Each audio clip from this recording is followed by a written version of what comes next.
Salam sukacita bagimu, para saudara dan saudariku. Salam jumpa kembali dalam Renungan Harian Katolik. Menjauhi kesalahan semasa hidup di tengah dunia ini memang merupakan suatu usaha yang terpuji. Usaha ini tentu sangat dikehendaki oleh Allah, dan Allah sudah pasti bersedia untuk menyertainya dengan rahmat yang dibutuhkan. Akan tetapi, sekuat-kuatnya kita berjuang, harus diakui bahwa seringkali kita masih tetap saja jatuh dalam kesalahan. Kita begitu mudah dirayu oleh keinginan daging yang mengakibatkan kita terjerat lagi dalam dosa. Lantas, berhadapan dengan kenyataan seperti ini, siapa yang harus dipersalahkan?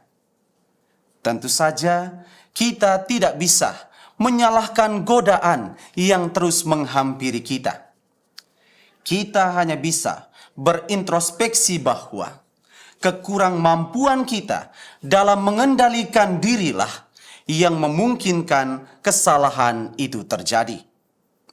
Maka, sebagai manusia yang memiliki kecenderungan yang sama, amat diharapkan agar kita bisa saling membantu bila ada yang jatuh, dan bukan saling menghakimi dan menghukum, karena sejatinya yang berhak melakukan itu cuma Allah saja.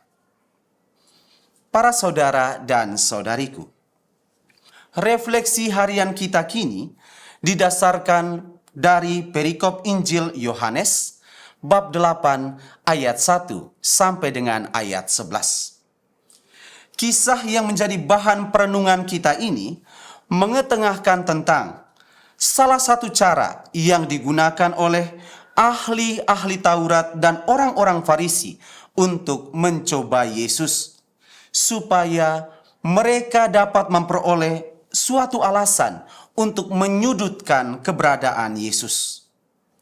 Cara yang mereka tempuh adalah menempatkan seorang perempuan yang kedapatan berbuat zina di depan Yesus, lalu bertanya tentang pendapatnya.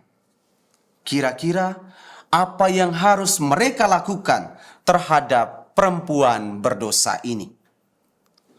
Sebagai orang yang mempelajari dan menaati hukum Taurat, mereka berkata bahwa bila bicara dari perspektif hukum dari bangsa Yahudi saat itu, perempuan berdosa ini sudah seharusnya dirajam. Lantas, menurut Yesus, apa hukuman yang paling setimpal atas kesalahan tersebut? Mereka sangat menanti jawaban keluar dari mulut Yesus. Akan tetapi, hal yang mereka tunggu ini tidak kunjung terjadi. Mereka malah melihat Yesus membungkuk dan menulis di tanah. Tidak ada penjelasan yang akurat tentang kata-kata seperti apa yang ditulis oleh Yesus itu. Banyak penafsir kitab suci yang melihatnya sebagai suatu tindakan simbolik, yakni Yesus mau mengingatkan orang-orang yang ada pada saat itu bahwa diri manusia itu rapuh karena berasal dari debu tanah. Kerapuhan inilah yang selalu menjadi akar dari kejatuhan manusia dalam kesalahan dan dosa. Sehingga sadar akan kenyataan ini, mereka sudah selayaknya belajar untuk saling mengoreksi dan saling mengampuni demi kemajuan hidup bersama mereka. Demikian tafsiran dari tindakan Yesus tersebut. Namun sayangnya, ahli-ahli Taurat dan orang-orang Farisi ini tidak paham akan hal itu, karena mereka memburu jawaban Yesus tentang hukuman yang harus diberikan kepada perempuan berdosa yang mereka tangkap tadi. Yesus pun pada akhirnya berkata bahwa barang siapa di antara kamu yang tidak berdosa, hendaklah ia yang pertama melemparkan batu kepada perempuan itu. Lalu Yesus membungkuk lagi dan menulis di tanah. Bagaikan tersambar petir di siang bolong, ahli-ahli Taurat dan orang-orang Farisi pun tidak bisa berbuat apa-apa lagi karena mereka sadar bahwa mereka berdosa. Mereka tidak dapat memenuhi syarat yang telah ditetapkan oleh Yesus itu. Maka mereka pun meninggalkan perempuan berdosa itu bersama Yesus.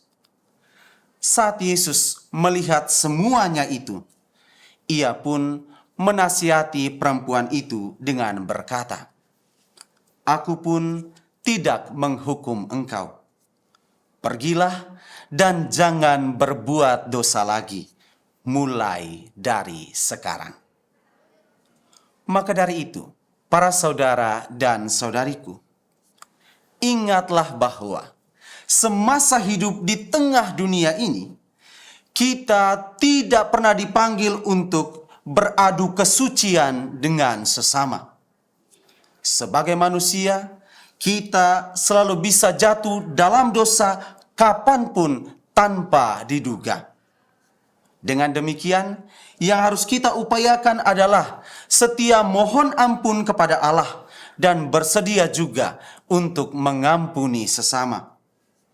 Lewat pengampunan, kita akan memiliki hidup yang lebih damai karena tidak ada seorang pun yang merasa superior maupun inferior di hadapan Allah.